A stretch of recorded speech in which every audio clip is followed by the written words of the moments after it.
Hi hello ഇന്ന് ഉച്ചയൂണിനുള്ള കറി ഉണ്ടാക്കുവാണ്. അതിന് ചക്കക്കുരു മുരിങ്ങക്കായും മാങ്ങയും കൂടെ കൂട്ടിയൊരു കറിയാണ്.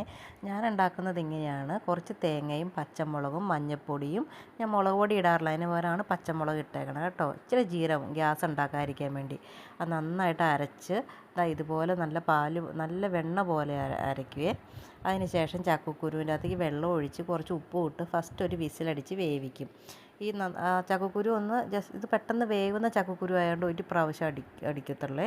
ഇത്തിരി വെന്തുടഞ്ഞു പോകും അല്ലെങ്കിൽ. അതിന് ശേഷം മുരിങ്ങക്കായും ഇട്ടു, മാങ്ങ ഇട്ടു, ഞാൻ ജസ്റ്റ് തിളപ്പിച്ച്, പിന്നെ വിസിലടുപ്പിച്ചിട്ട് ജസ്റ്റ് തിളപ്പിച്ചതിന് ശേഷം നമ്മൾ അരച്ച് വെച്ചേക്കണ അരപ്പ് അതിലേക്കിട്ട് നന്നായിട്ടൊന്ന് തിളച്ച് ഒന്ന് ഇളക്കി കൊടുത്ത് നന്നായിട്ടൊന്ന് തിളച്ച് വന്നതിന് ശേഷം കുറച്ച് പച്ച വെളിച്ചെണ്ണയും കരിവേപ്പിലയും കൂടെ ഇട്ട് കഴിഞ്ഞാൽ കറി റെഡിയായി. അതിന് ശേഷം ഉണക്കമീൻ വറുക്കാനുള്ള ചട്ടി വെച്ചു. എണ്ണ ഒഴിച്ചതിന് ശേഷം നന്നായി ചൂടായതിന് ശേഷം മീൻ ഇട്ടതിന് ശേഷം, എനിക്ക് ഉണക്കമീൻ ഭയങ്കര ഇഷ്ടമാണ് കേട്ടോ.